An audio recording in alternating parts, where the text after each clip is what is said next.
Iglesia, muy buenos días. Dios los bendiga a todos. Bueno, y vamos con la octava parte. Ya estamos por cerrar esta serie. Somos Iglesia. Y el título del mensaje de hoy, para que lo anotes, es La cabeza de la Iglesia. Quiero pedirles que por favor dispongamos nuestro corazón, vamos a orar, vamos a pedirle a Dios que nos hable. Para eso es que estamos aquí. No estamos aquí solo porque es que uno se supone que el domingo va a la iglesia. No, estamos aquí es para que Dios hable a nuestros corazones. Entonces, ¿qué tal si le pedimos todos a Dios que resplandezca sobre nuestras vidas con su palabra? Amén. Amén. Oremos. Padre, te damos gracias por esta mañana, por permitirnos estar reunidos, por este tiempo especial, este tiempo glorioso, Señor, de adorarte, de contemplarte juntos como cuerpo, como familia, Señor, como iglesia. Hoy yo te quiero pedir en tu nombre, Señor Jesús, que derrames sobre cada uno de los aquí presentes y de los que escuchan estos mensajes también por internet, Señor, que resplandezca tu palabra, que resplandezca tu luz y nos hagas ver lo que hasta el día de hoy no hemos podido ver, Señor. Nos hagas entender lo que hasta el día de hoy no hemos podido entender, pero no por conocimiento, Señor, sino como tú lo quieres, para que nuestras vidas cambien, Señor. Ese es nuestro deseo, ser diferentes, ser transformados. Así que disipa las tinieblas y ordena que haya luz de vida dentro de nosotros. Te lo pedimos en el nombre de Jesús. Amén. Muy bien. Bueno, estamos cerrando, como había dicho ahorita, llevamos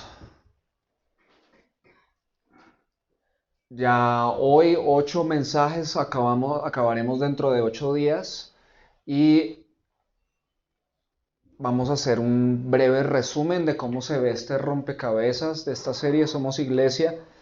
Recuerda de todos modos que si alguno de los mensajes de esta serie tú no lo has visto, están en nuestro canal de YouTube, Iglesia Visión Colombia. Esta semana se estarán subiendo los 3 últimos, que por inconvenientes técnicos no se habían podido subir, pero ya se estarán subiendo en esta semana. Pero bien, ¿cómo va el rompecabezas? Hubo un tiempo, hemos dicho, en el que solo existía el reino de Dios. Todos los ángeles adoraban a Dios hasta que Lucero, uno de los querubines protectores, dejó de contemplar a Dios, empezó a admirarse a sí mismo y se rebeló contra el Señor, difamándolo, muy probablemente, quizás haciéndolo ver como un ser nada humilde, más bien muy arrogante, y arrastró con sus mentiras y con sus lisonjas a la tercera parte de los ángeles del reino. Dios lanzó entonces un juicio sobre Satanás y sus demonios y fueron expulsados, arrojados a la tierra y condenados a las tinieblas eternas. Entonces Dios decidió crear el universo que conocemos y del polvo de la tierra creó al hombre, creó al ser humano, nos hizo a nosotros a su imagen y semejanza, hombre y mujer. Y le dio al ser humano la autoridad para reinar en la tierra, gobernando toda la creación. Pero Satanás no se quedó quieto. Y de su propia maldad, él tentó a Eva, difamó a Dios nuevamente, haciéndolo ver como un mentiroso, como un egoísta, y así implantó en el corazón de la mujer y el hombre la semilla del orgullo, los intereses egoístas, la rebelión contra Dios. En otras palabras, el pecado. Adán y Eva pecaron y se separaron de Dios como resultado de eso. Dios entonces juzgó a la serpiente, juzgó a Adán y a Eva y decretó una guerra entre dos simientes. La simiente de la serpiente, es decir, de Satanás, y la simiente de la mujer, es decir, de Cristo. Todo eso esto es un resumen de lo que hemos visto en los 7 mensajes anteriores. Adán y Eva entonces, como resultado del pecado, murieron espiritualmente y la muerte física pues vino también después. Entonces la muerte entró al mundo y la Biblia enseña que en Adán todos nosotros nacemos pecadores. Nacemos pecadores, no nos hacemos, sino que somos pecadores. Nacemos así, esclavos del pecado, en enemistad con Dios. El reino de las tinieblas entonces se estableció en la tierra. ¿Por qué? Porque Satanás, por medio del pecado de Adán y Eva, Satanás usurpó la autoridad que teníamos los seres humanos y por medio del pecado esclavizó al hombre. Entonces el reino de las tinieblas se estableció en toda la tierra y Satanás se convirtió en el Dios de este mundo. Así es como lo llama la Biblia. Satanás es el Dios de este mundo. Él recibió todos los reinos terrenales y empezó a ejercer su control maligno sobre el mundo entero. Desde entonces el mundo ha venido cayendo en el caos, en las tinieblas. ¿Por qué? Por nuestros pecados, por los pecados de los seres humanos, bajo la influencia de principados, potestades, poderes de este mundo de tinieblas y fuerzas espirituales de maldad en las regiones celestes. Sin embargo, en medio de este dominio de las tinieblas en el que vivimos nosotros, Dios creó una comunidad donde es posible experimentar un trozo del cielo en la tierra. En el pasado fue Israel, pero en el presente es la iglesia. Eso sí, esto sucede cuando aprendemos a vivir juntos y en armonía. Amén. Entonces el orgullo ha dominado al hombre desde la caída. La historia de la humanidad es una historia de innumerables rebeliones contra Dios y unos contra otros. Hemos dejado de contemplar y admirar a Dios para contemplarnos a nosotros mismos, para admirarnos a nosotros mismos, para andar pensando en nosotros mismos. Y cuando hablamos de Dios, por lo general, lo hacemos es para difamarlo, con palabras y actitudes como Dios no existe, Dios ha muerto, Dios es malo. Si Dios existe, ¿por qué permite tantas cosas malas?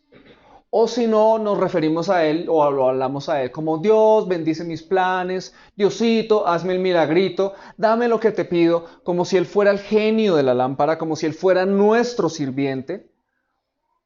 Y cuando no responde, nos enojamos contra Él y decimos, pero qué mal he hecho para que me trates así. En otros casos hablamos y cuando mencionamos a Dios decimos cosas como, bueno, que sea como Dios quiera, que se haga la voluntad de Dios. Y usamos ese lenguaje, pero en el día a día nos la pasamos haciendo lo que nosotros queremos y andamos haciendo es nuestra voluntad en todo. Mira estas incoherencias de nosotros los seres humanos. Todo lo que hacemos y queremos gira en torno a nosotros mismos. Nuestros intereses son siempre ser más o tener más. Nuestra identidad entonces ya no está puesta en Dios, sino en nosotros mismos, en nuestra apariencia, el cuerpo que tengo, la figura que tengo, nuestras posesiones, nuestros logros, nuestro poder, nuestro dinero, talentos, capacidades, los placeres que experimentamos, etc. En eso basamos nuestra identidad. Pero ¿sabe cuál es el problema? Que todas estas cosas en las que hemos basado nuestra identidad son de aquí. Por lo tanto, cuando muramos, las vamos a perder. Todas. Y es un problema cuando yo baso mi identidad en cosas que voy a perder con la muerte. ¿Por qué? Porque como lo definió Søren Kierkegaard, el pecado es basar nuestra identidad en cualquier cosa menos en Dios. Y si yo vivo mi vida basando mi identidad en cualquier cosa menos en Dios, es decir, en cualquier cosa terrenal, mis títulos, mis bienes, posesiones, etc., si las baso en eso, cuando me muera, ¿con qué me voy a quedar? En mi identidad. En otras palabras, ¿quiénes seremos después de la muerte si hacemos esto? Tenemos entonces lo siguiente, 3 cosas, cerrando este resumen, que la más hermosa de todas las criaturas alguna vez hecha por Dios, pecó al envanecerse por todo lo que tenía y por todo lo que era. Tenemos también, número 2, que el ser humano hecho a la imagen y semejanza de Dios, pero siendo diminuto y formado del polvo de la tierra, pecó también al codiciar lo que no tenía y lo que no era. Y finalmente tenemos esto, que Dios es perfecto y bueno en todos sus caminos, pero ha sido juzgado y difamado por Satanás, por sus demonios y por nosotros mismos. Hemos tratado a Dios como si Él fuera orgulloso, vanidoso, mentiroso, egoísta, cruel, malvado, injusto, y hemos vivido como si Él no existiera. E incluso hemos llegado a desear que Él no existiera. Por eso Dios juzgará a los seres humanos. Por cada acción mala, por cada mal pensamiento, por cada mala intención del corazón, por haberse rebelado contra Dios y haber dedicado sus vidas a obtener lo que querían los seres humanos, a buscar siempre su propia voluntad. Entonces, cuando Dios haga eso, cuando Dios juzga a los seres humanos, les dará su deseo. Les va a decir, está bien, hágase tu voluntad. Y serán enviados a ese lugar donde Dios nunca más los va a molestar, llamándolos al arrepentimiento. Ese lugar donde no hay una sola gota de gracia de Dios. Ese lugar que llamamos infierno.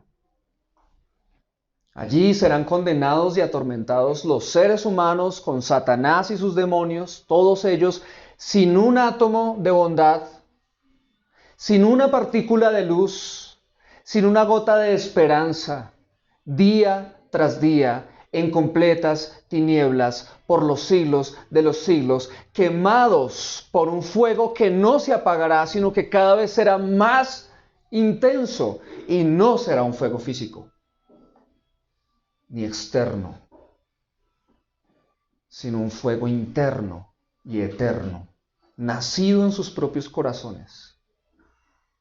Es decir, el lamento eterno y el rechinar de dientes contra Dios y contra ellos mismos por saber que escogieron ese lugar voluntariamente por toda la eternidad. Pues cuando tuvieron la oportunidad de arrepentirse mientras estaban en la tierra, cambiaron a Dios y le dieron la espalda por la vana ilusión de querer ser dueños de sus propias vidas, hasta el último suspiro. Entonces nos hacemos esta pregunta: ¿cómo podrá el hombre salvarse a sí mismo?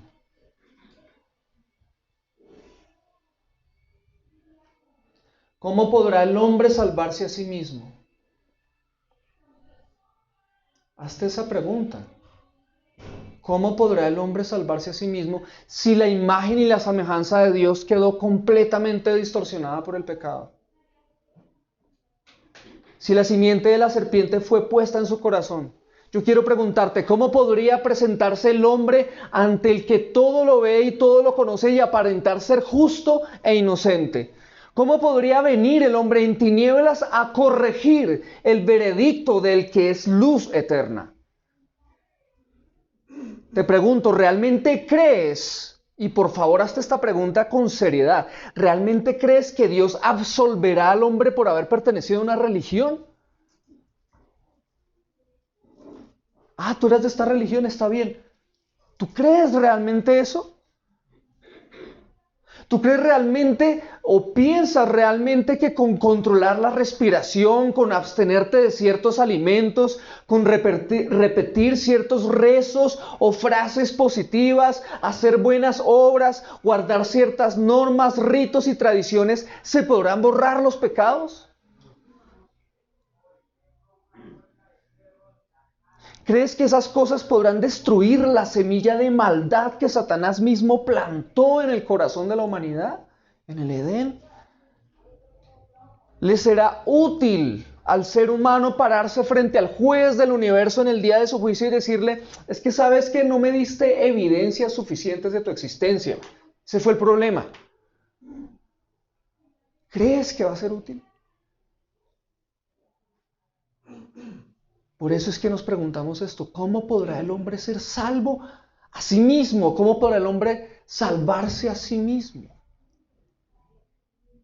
Es imposible. Es totalmente imposible.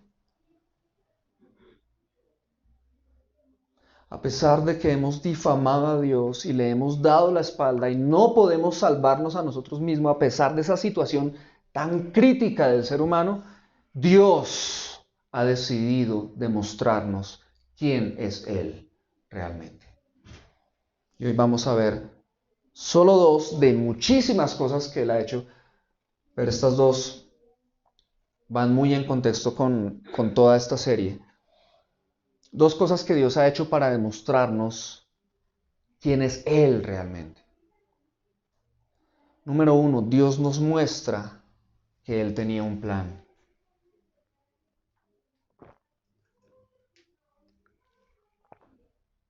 Con todo esto que hemos mencionado, Él tenía un plan.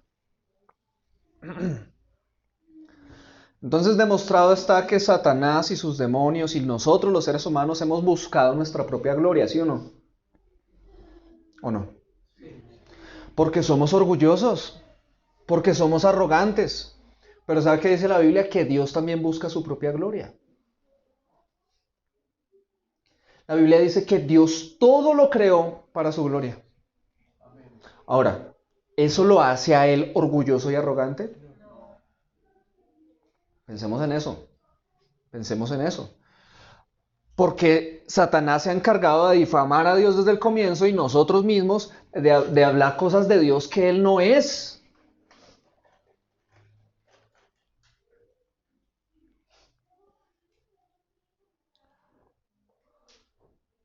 En el preciso momento en que Satanás logró la rebelión de Adán y Eva en el Edén, lo sabemos ya, Dios decretó una guerra de las simientes, pero en ese decreto de guerra, Él incluyó una maravillosa promesa de victoria. Y está en Génesis 3:15. Dice así: pondré enemistad entre tú y la mujer. Le está hablando Dios a la serpiente. Pondré enemistad entre tú y la mujer, y entre tu simiente y su simiente. Él te herirá en la cabeza y tú lo herirás en el talón. Quiero que repitamos todos solo esta frase: Él te herirá en la cabeza. Él te herirá en la cabeza. Bien. Entonces esta es una guerra que empezó en el Edén, continúa hasta hoy y se extenderá hasta el final de los tiempos. Sin embargo, Dios promete la victoria por medio de un hombre específico. Porque mire lo que dice ahí: Él te herirá en la cabeza. Dios le está diciendo a la serpiente que un descendiente de la mujer, Él te herirá en la cabeza y tú lo herirás en el talón. ¿Cierto? Ahí está la promesa de victoria, ¿cierto? Sobre la serpiente, porque un hombre le aplastará la cabeza, pisoteará la cabeza de la serpiente, como dice otras versiones. Entonces, ante eso, veamos cómo Satanás pudo haber recibido esa noticia. Porque Adán y Eva acababan de pecar y él quizás había pensado que había logrado algo grande y definitivo con el engaño de Adán y Eva. Él pensó que quizás había frustrado el plan de Dios, porque ya conocen ustedes toda la historia más o menos como la hemos recogido de lo que la Biblia nos da, más como podemos de pronto imaginarlo, pero Dios crea al hombre a su imagen y semejanza y Satanás ve eso y dice, ¿cómo así que está creando a alguien del polvo de la tierra, imagen y semejanza de él y le está dando reino y gobierno en la tierra? ¿Cómo así? Me voy a tirar eso. Y va y lo hace y logra que Adán y Eva codicien la gloria de Dios y pecan y ellos pierden en ese momento su comunión con Dios y entonces Satanás me imagino que queda, bien, lo logré otra vez, me tiré de tus planes. Y Dios le dice, un hombre te va a destruir.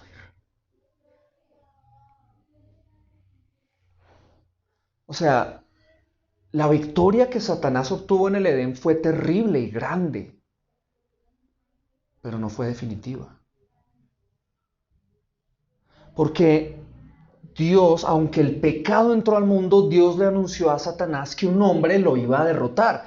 ¿Cómo es eso posible? Ponte a pensar, el más hermoso de los ángeles pisoteado por un hombre.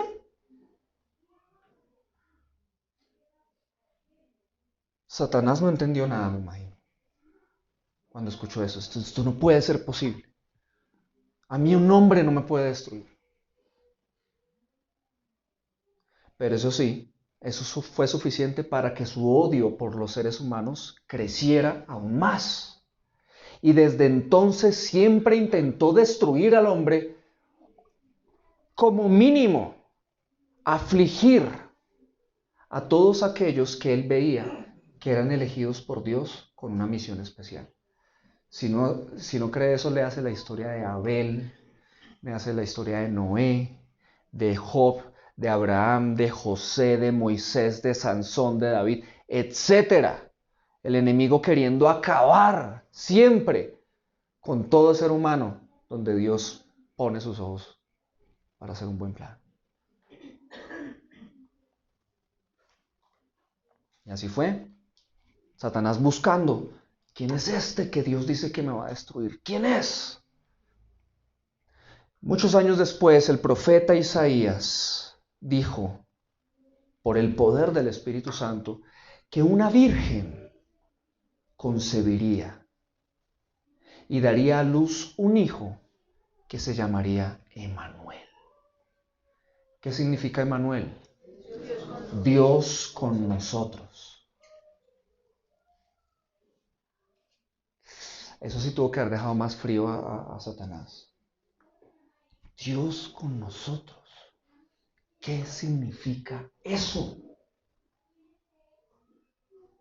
¿Cómo así que van a ser alguien y que de una virgen y que se va a llamar Dios con nosotros?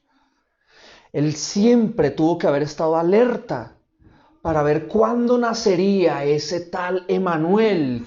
¿Quién sería ese hombre llamado Dios con nosotros? Pues sin duda, ese tendría que ser el que le pisoteara la cabeza. Y él tenía que impedirlo entonces, ¿sí o no? Apocalipsis, por eso, en el capítulo 12, versículo 4, dice lo siguiente. Apocalipsis 12, 4, dice, ese dragón arrastró con la cola a la tercera parte de las estrellas del cielo y las arrojó a la tierra, y miren lo que hizo después. Luego se detuvo frente a la mujer para comerse a su hijo tan pronto como naciera. Este es un pasaje profético y yo me imagino que tiene diferentes cumplimientos.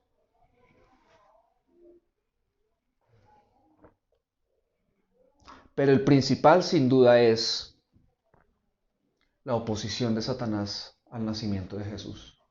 Querer matarlo. Y todos nosotros sabemos que cuando Jesús nació, Herodes lo buscó para matarlo.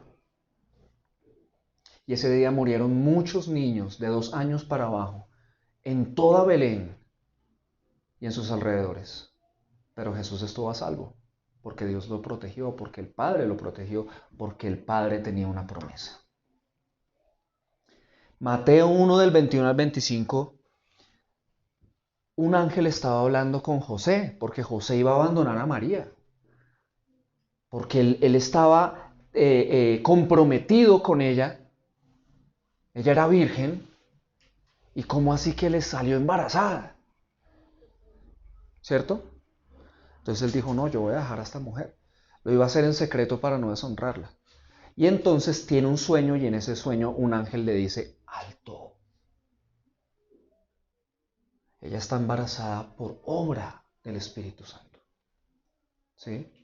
Y le dice esto. Y dará a luz un hijo y le pondrás por nombre Jesús. ¿Por qué? Porque él salvará a su pueblo de sus pecados. Mira lo que dice ahí. Todo esto sucedió para que se cumpliera lo que el Señor había hablado por medio del profeta Isaías, diciendo, y aquí está la profecía, he aquí la Virgen concebirá y dará a luz un hijo y le pondrán por nombre Emmanuel, que traducido significa Dios con nosotros.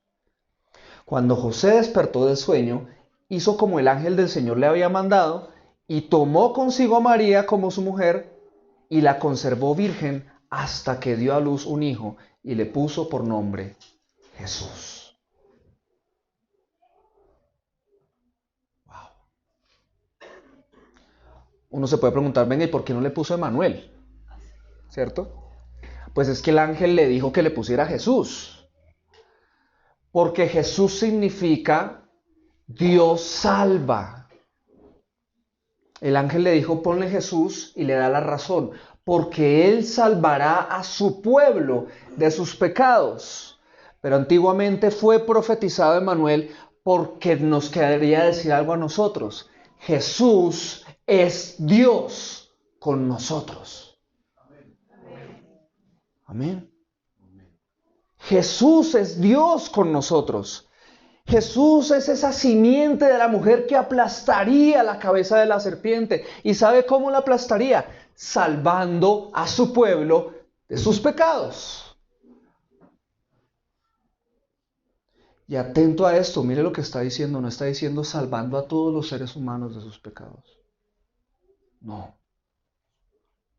Salvando a su pueblo de sus pecados. Más adelante vamos a ver qué es lo que esto significa.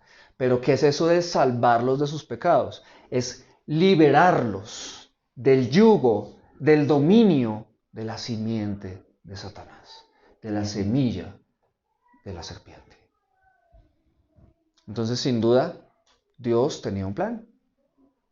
¿Lo ven? Un grandioso plan. ¿Qué fue lo segundo que hizo? Dios se humilla a sí mismo.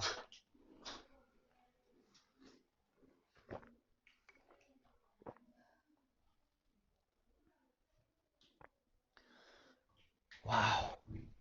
Considera esto, cómo los ángeles y los demonios, ¿recuerdan cuando enseñamos el relato de la creación, cuando ellos empezaron a ver que Dios creara cosas con su voz, los ángeles quedaban, luz natural, esto nunca lo habíamos visto, ¿sí?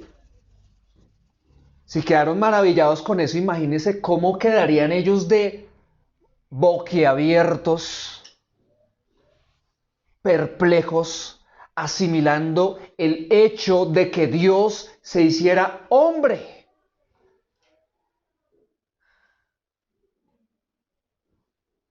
Para salvar a los hombres. ¿Qué clase de humillación es esta? Y fuera de eso nació en un pesebre, en una familia de clase popular. No era de apariencia hermosa. Anduvo entre nosotros tan común como nosotros. Tanto que cuando la gente le entendía el mensaje decía, oye, que este está loco, se está haciendo pasar por Dios. Porque no, visiblemente veían a un hombre. Así se hizo nuestro Dios. Así se humilló el Señor. Por eso Filipenses capítulo 2 del 5 al 8 dice lo siguiente. La actitud de ustedes debe ser como la de Cristo Jesús, quien que, siendo por naturaleza Dios, no consideró el ser igual a Dios como algo a que aferrarse. Por el contrario, se rebajó voluntariamente, tomando la naturaleza de siervo y haciéndose semejante a los seres humanos. Y al manifestarse como hombre, se humilló a sí mismo y se hizo obediente hasta la muerte y muerte de cruz.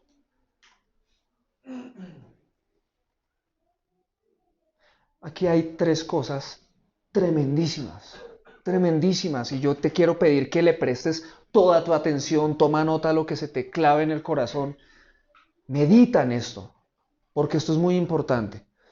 ¿Qué nos está diciendo este texto que acabamos de leer? Que Jesús es por naturaleza Dios, ¿sí o no? En el versículo 6.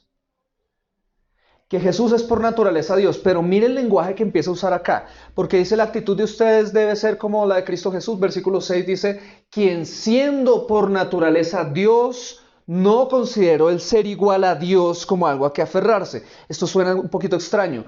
¿Cómo así que es por naturaleza Dios y es igual a Dios? ¿Sí? Es Dios, pero es igual a Dios. Pues es el mismo lenguaje que el apóstol Juan utiliza en Juan 1.1 cuando dice, en el principio era el verbo y el verbo estaba con Dios y el verbo era Dios. ¿Está hablando de que es Dios y a la vez está con Dios? ¿Está hablando de dos dioses diferentes? No. Está hablando de un mismo Dios en dos personas diferentes. Y por eso es que creemos en la doctrina de la Trinidad.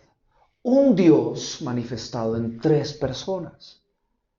Una misma esencia divina manifestada en tres personas diferentes. Padre, Hijo y Espíritu Santo. Entonces aquí en Filipenses nos está hablando del Hijo que es Dios por naturaleza y siendo Dios por naturaleza no consideró el ser igual a Dios, el Padre, como algo a que aferrarse. ¿Sí? Es Dios. Y aún siendo igual en gloria al Padre, Él no consideró esa grandeza como algo a lo cual aferrarse. Y esto es tremendo. Todos nosotros sabemos, o bueno, me imagino que la mayoría, esos casos de los famosísimos, usted no sabe quién soy yo. ¿Sí o no? Uno fue el que lo volvió famoso y de ahí para adelante salieron otros. Pero por lo general nosotros los seres humanos cuando le salimos a alguien con eso, es que usted no sabe quién soy yo, ¿para qué es? Para decirle que yo soy alguien más importante. Y usted debería temblar por eso. ¿Cierto? Donde sea, tal vez tú alguna vez has sido así. Que te has acercado a una persona en medio de un pleito. ¿Usted sabe con quién está hablando? Es que usted no sabe quién soy yo. Y siempre lo decimos por ese ego, ¿no? Porque queremos informarle al otro que somos más grandes de lo que él piensa, más importantes de lo que él piensa. Pero ¿sabe qué hizo Dios? Él no se aferró a su grandeza. Porque Él no nos salió a nosotros pecadores, rebeldes. Hemos pecado contra Él. A diario cometemos pecados y ni nos damos cuenta. Nos hemos rebelado contra Él, hemos difamado su nombre. Y Él no nos sale, oiga, es que usted no sabe quién soy yo. Pudiéndolo hacer. Porque Él sí que es. Y Él no nos salió con eso. ¿Qué dice la Biblia? No consideró el ser igual a Dios como algo a que aferrarse para decir, no les mostraré mi amor. Todo lo contrario. Esto nos lleva a la segunda parte del pasaje, versículo 7. Por el contrario, o sea, en vez de aferrarse a su grandeza para mantenerse lejos de nosotros, lo que Él hizo fue rebajarse voluntariamente, tomando la naturaleza de siervo y haciéndose semejante a los seres humanos.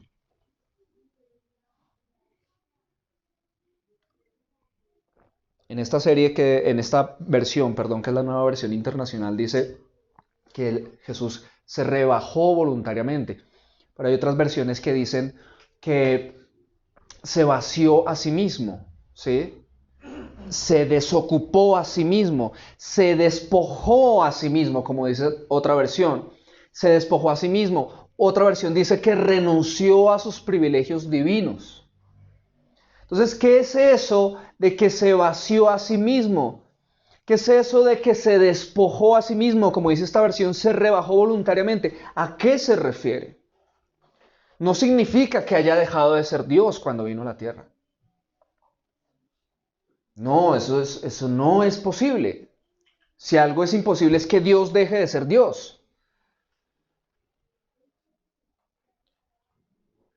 Colosenses 1:19 dice que a Dios le agradó que todo lo que Él es habitara plenamente en Cristo. Mira lo que está diciendo ahí. Cuando Jesús se hizo hombre no dejó de ser Dios, no dejó de ser divinidad, no dejó de ser deidad. Entonces cuando dice que se vació a sí mismo, se despojó a sí mismo, no dice que Él haya renunciado a su divinidad, en lo absoluto. Porque a Dios le agradó que todo lo que Él es habitara plenamente en Cristo. Es decir, la esencia divina estaba en Jesús hombre, completa. ¿Bien? Entonces, ¿qué sí significa? Que Jesús dejó su majestad. Él abandonó su grandeza, su trono, el alto monte del reino de los cielos con toda la gloria que nosotros ni siquiera nos imaginamos. La dejó. La dejó. Dejó su majestad, dejó su grandeza, dejó su belleza incomparable. Y esto es tan importante porque Lucero, ¿por qué cayó? Por su hermosura. Se amañó tanto con su hermosura que antes quiso más. ¿Y qué hizo Jesús? Dejó su hermosura. Y créame, la belleza de Lucero, por muy hermosa que haya sido, no tiene ni 5 de comparación con la belleza de Dios. Y Jesús la dejó para venir y hacerse hombre.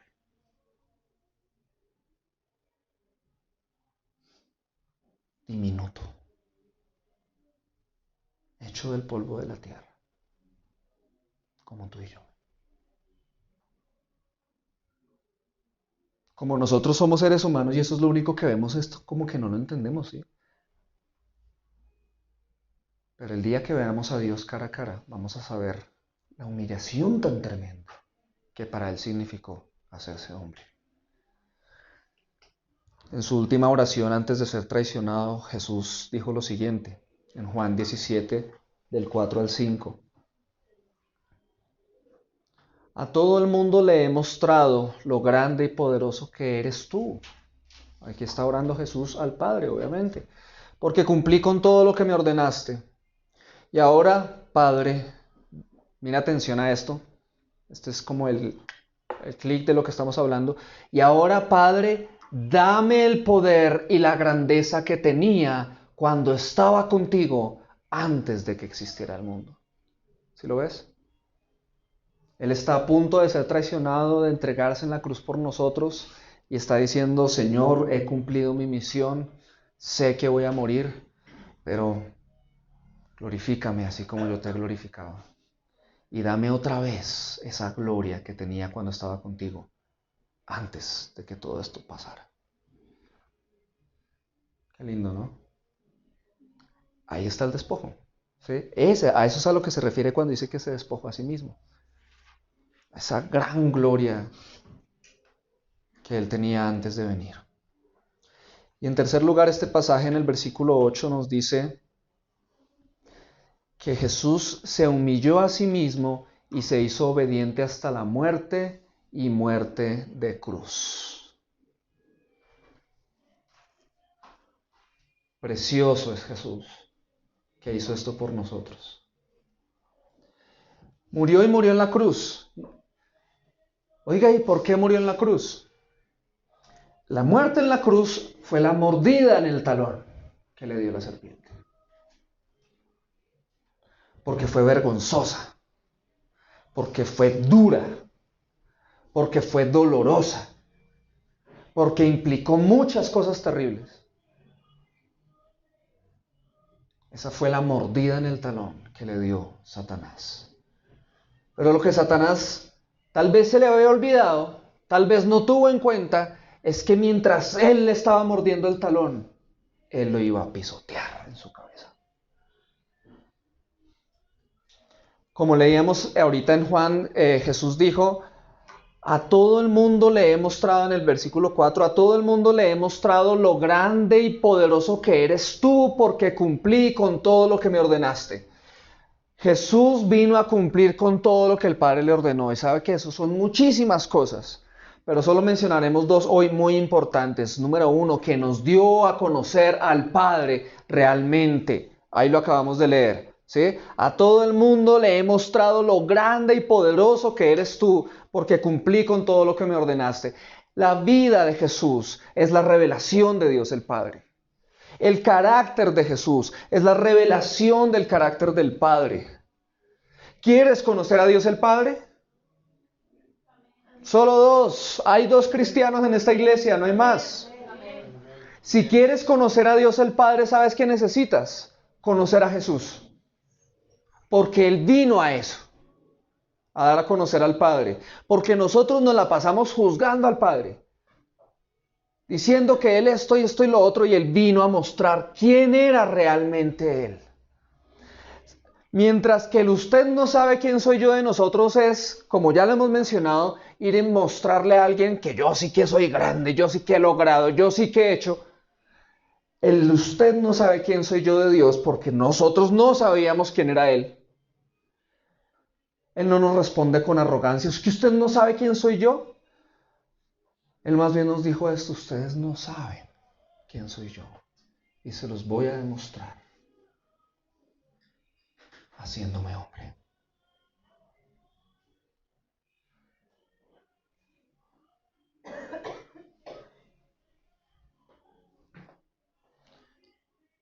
Hermanos, el más humilde es Él.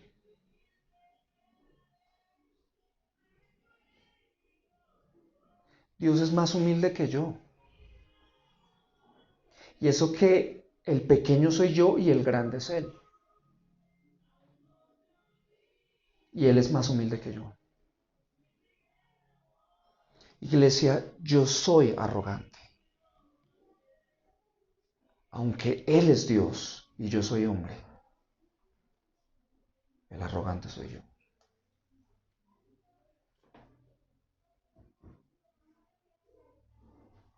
A eso vino Jesús, a darnos a conocer la humildad. Cuán humilde podía llegar a ser Dios. Para que todas esas patrañas que nos hemos inventado de Dios se caigan al suelo. Para que dejemos de andar pensando que Dios es injusto, que Dios es malo, que Dios esto, que Dios lo otro, que Dios por qué permitió esto. No. Mire lo que hizo Él. ¿Qué otra cosa vino a hacer el Señor? ¿Qué otra cosa cumplió Jesús que el Padre le haya ordenado? Él vino a frustrar los planes del maligno. Amén. ¿Y cuál era el plan principal de Satanás? Pues arrastrarnos a todos nosotros a su misma condenación. Pero ¿sabe qué vino a hacer Jesús? Él vino a destruir la semilla de la serpiente en nuestro corazón. Y por eso este glorioso pasaje en Juan 3, 14, 15, que dice lo siguiente. Aquí está Jesús hablando con Nicodemo. Y Jesús le dice lo siguiente: Moisés levantó la serpiente de bronce en el desierto, y del mismo modo yo, el Hijo del Hombre, tengo que ser levantado en alto, para que todo el que crea en mí tenga vida eterna. Atención a esto, porque Nicodemo sabía de qué le estaba hablando. Muchas veces nosotros leemos esto y como no sabemos el contexto, nos quedamos con la mente en blanco. Pero ¿qué fue lo que pasó? Jesús le está comentando a Nicodemo un suceso de miles de años atrás. En los tiempos en que Israel vagó por el desierto, una plaga los golpeó a todos y se estaba muriendo la gente así, así, así. Y Dios le ordenó a Moisés: haz una serpiente de bronce, clávala en un asta, ponla en alto y todos los que miren esa serpiente se sanarán. Moisés hizo eso y así fue. Pero eso tuvo que haber sido escandaloso para el pueblo de Israel. ¿Por qué? Porque la serpiente es un símbolo pagano para ellos. Y aquí Jesús le está diciendo a Nicodemo: así como en el pasado Moisés tuvo que levantar a una serpiente clavada en un asta, es necesario que yo sea levantado en la misma manera. ¿Para qué? Para que todo el que cree en el Hijo del Hombre, todo el que cree en mí, tenga vida eterna. Entonces mira esto. Jesús, o sea, nosotros a veces pensamos: no, eso fue un suceso milagroso del Antiguo Testamento, lo de la serpiente de bronce, todo eso. No. Fue una señal de algo que iba a suceder en el futuro. Y era que el Hijo del Hombre iba a ser clavado en una cruz un día, y sobre él iba a ser condenada la semilla de la serpiente, para que todo aquel que ponga su mirada en Jesús sea libre y tenga vida eterna. Entonces ahora quienes creemos en Jesús ya no tenemos la semilla de la serpiente en nuestro corazón. Fue quitada, fue removida para siempre. Claro, en nuestro cuerpo, que es corruptible, quedaron los vestigios de esa semilla, y por eso es que estamos en una guerra. Pero ahora en nuestro corazón Dios ha puesto una semilla nueva. La semilla de Cristo. Es decir, en palabras del apóstol Pablo, la naturaleza divina.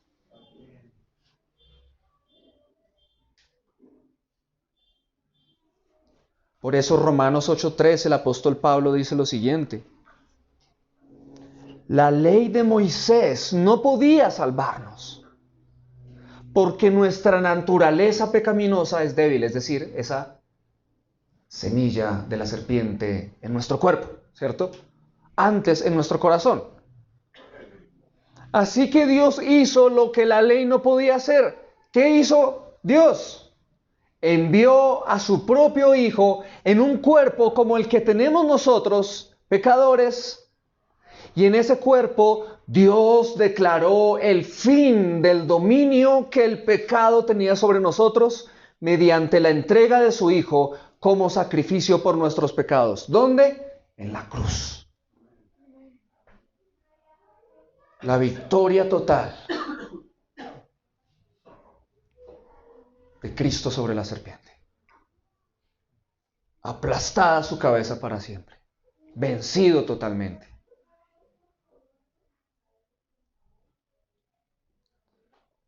Satanás seguramente pensó que había nuevamente. Ese es el problema del orgullo, ¿no? Que creemos que me salió bien, esta vez sí. Y nos da duro cuando nos damos cuenta de que solo nosotros lo vimos así.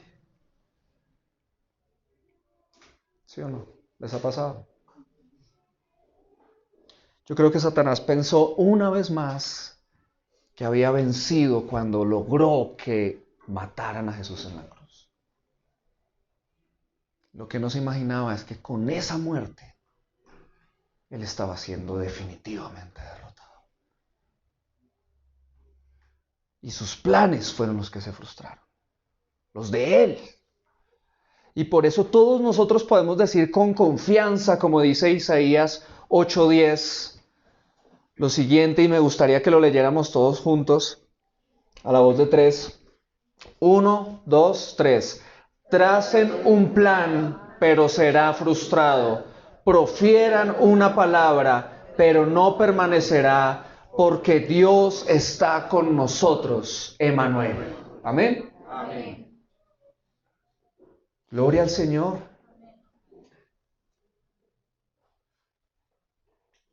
Pero aquí no acaba todo. Voy con la conclusión. Entonces estas son las dos cosas que Dios hizo en medio de toda esta guerra y todo esto que aprendimos en esta serie.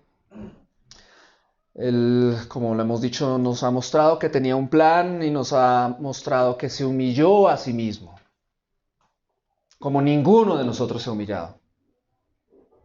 Yo sé que ninguno de nosotros se puede poner de pie y decir, yo me humillé más que Dios. No tenemos ni idea. Entonces quiero ir concluyendo con esto, y si estás tomando nota, anota esto. Somos iglesia y este es el Dios que adoramos.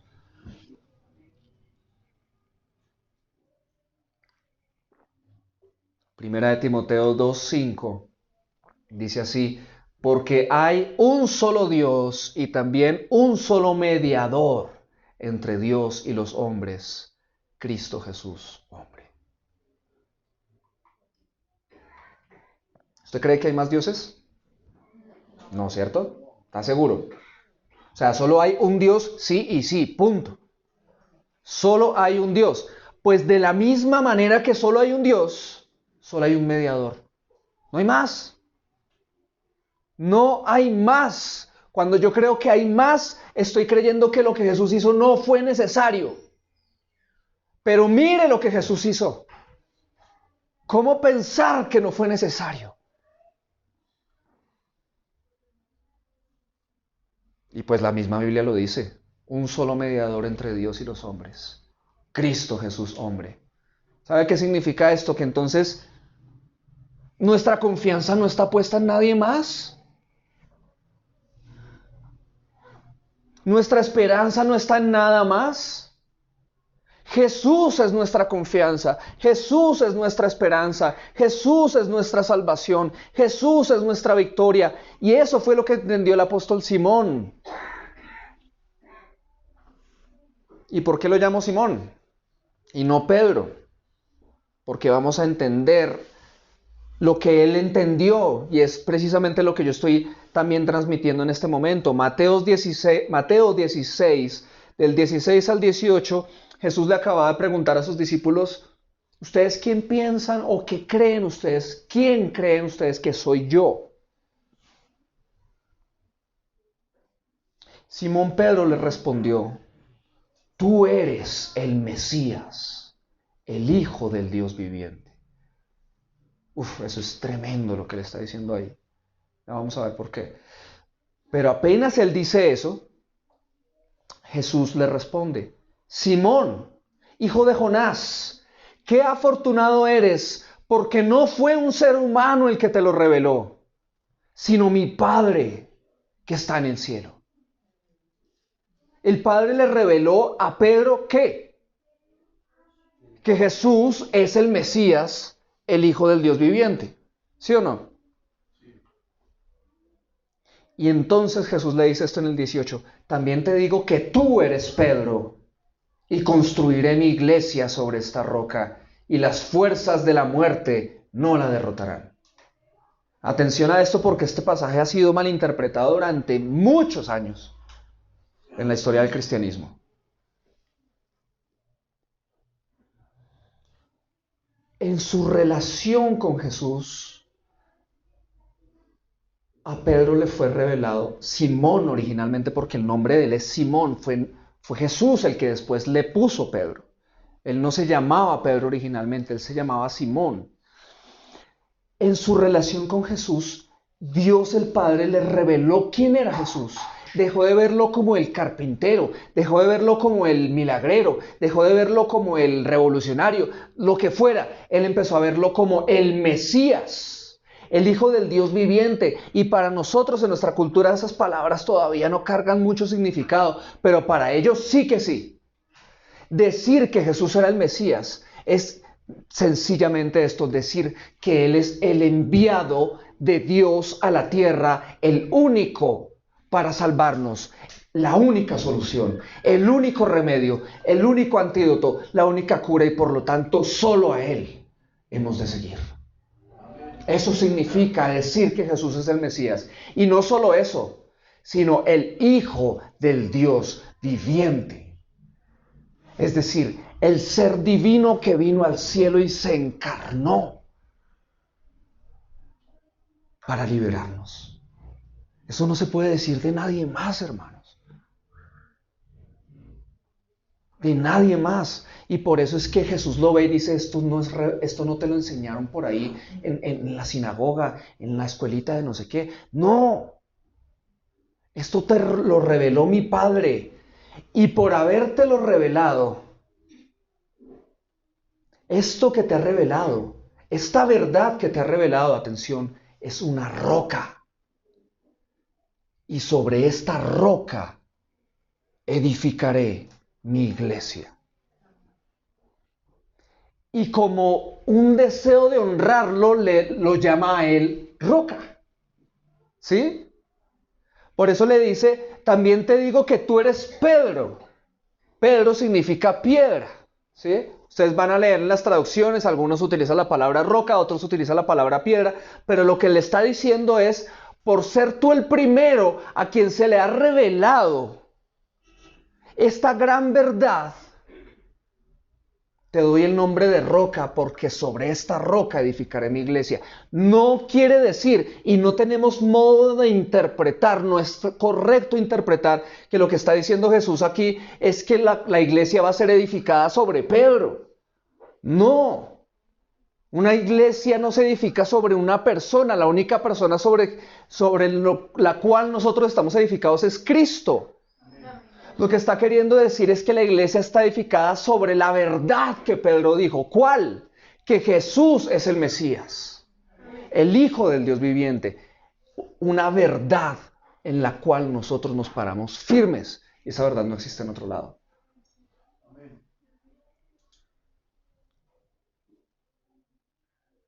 En otras palabras,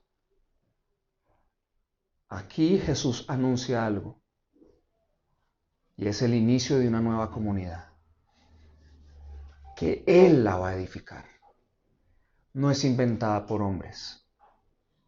Atención, no es inventada por hombres. ¿Sí saben de qué estamos hablando, cierto? ¿De qué estamos hablando? De la iglesia.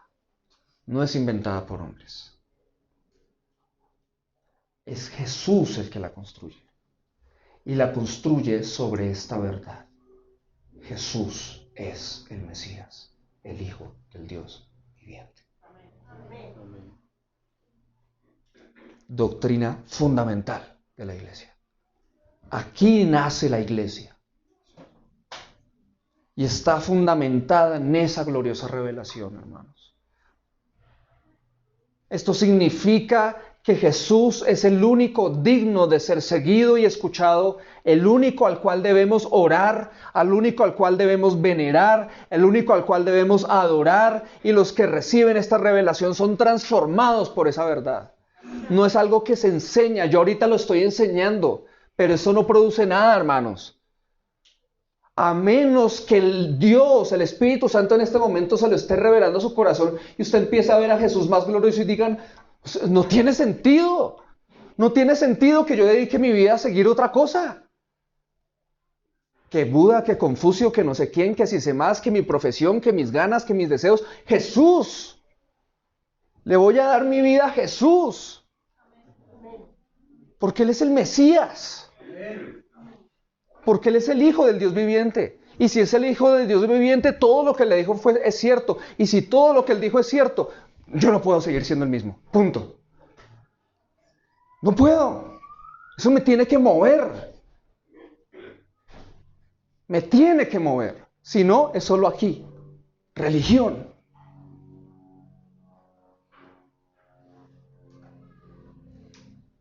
Entonces por eso digo, una cosa es que me la enseñen y otra cosa es que el Padre me lo revele. Aquí. ¿Cómo sé que ha sido revelado? Porque mi vida cambia. Mientras yo siga siendo el mismo, no me ha sido revelado. Si es tu caso, clama hasta que te lo revele.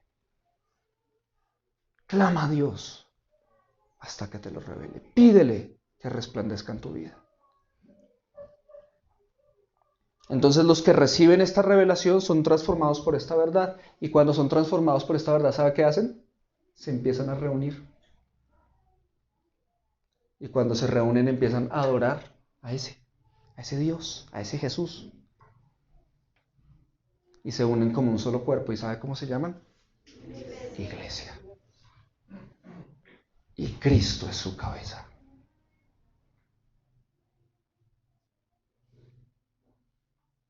Y mire lo que significa ser iglesia. Versículo 18 al final. Las fuerzas de la muerte no la derrotarán.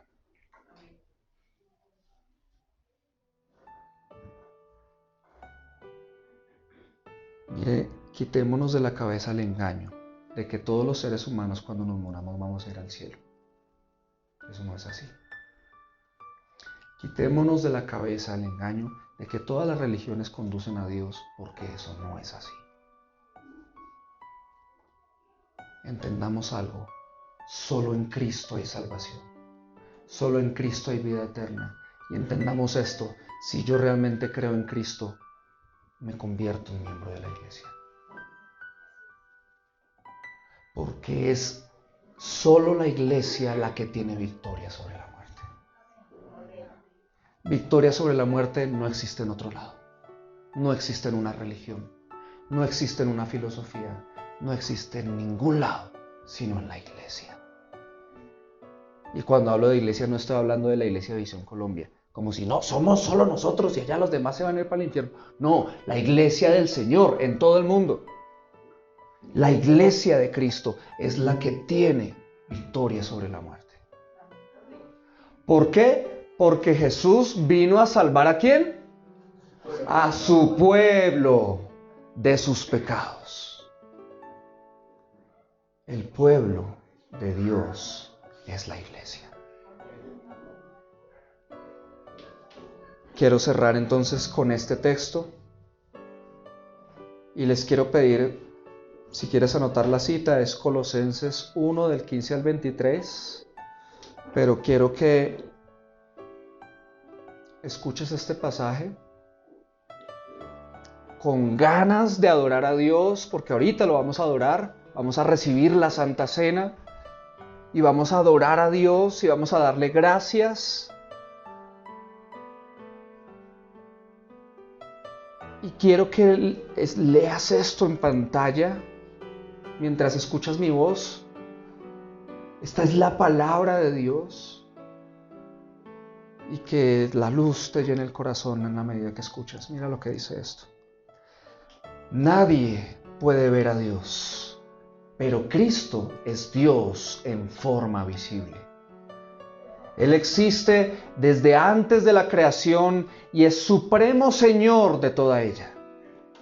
Con su poder creó todo lo que hay en el cielo y en la tierra, lo que se ve y lo que no se ve, ya sean ellos seres espirituales, poderes, autoridades o gobernantes.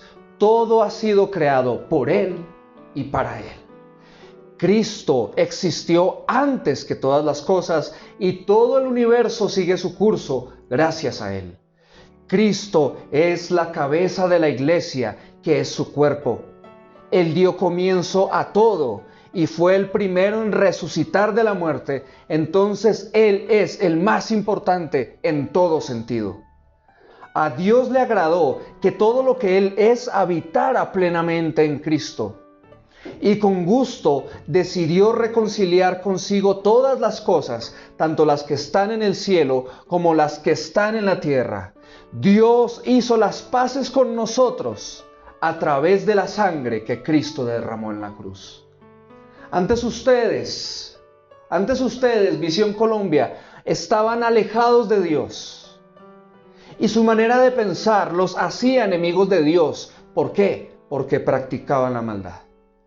Pero ahora Dios, por medio de la muerte física de Cristo, los ha convertido en sus amigos. Cristo murió para presentarlos santos ante Dios, es decir, sin ninguna mancha ni maldad que pueda ser juzgada por Dios. Cristo hará esto si siguen creyendo en la buena noticia que escucharon. tengan una buena base y manténganse firmes en su fe. No se alejen de la esperanza que les da la buena noticia, que se ha contado en todas partes del mundo y que como siervo yo, Pablo, ayudo a anunciar. Amén. Este 23 es la aplicación del mensaje de hoy. Si ustedes quieren ser santos y sin mancha delante de Dios, tal y como Cristo ha venido a transformarnos, y así ahora Dios nos ve en Cristo, ¿qué es lo que Dios quiere que hagamos? Sigamos creyendo en la buena noticia. Sigamos creyendo en el Evangelio. Ahí lo tienes. Tu Biblia es todo lo que necesitas. Cree en el Evangelio. Sigue a Cristo. Mantente firme en tu fe. Ten buenas bases. No seas una persona que cualquier persona te dice muy, te confunde. No, conoce la Biblia. Conoce la Biblia. Conoce la Biblia. Léela, estúdiala, ora. Mantente firme en tu fe y tendrás una esperanza de la cual no te vas a poder alejar jamás. Y no es una esperanza en este mundo, ni en las cosas de este mundo, sino en las cosas venideras. Amén.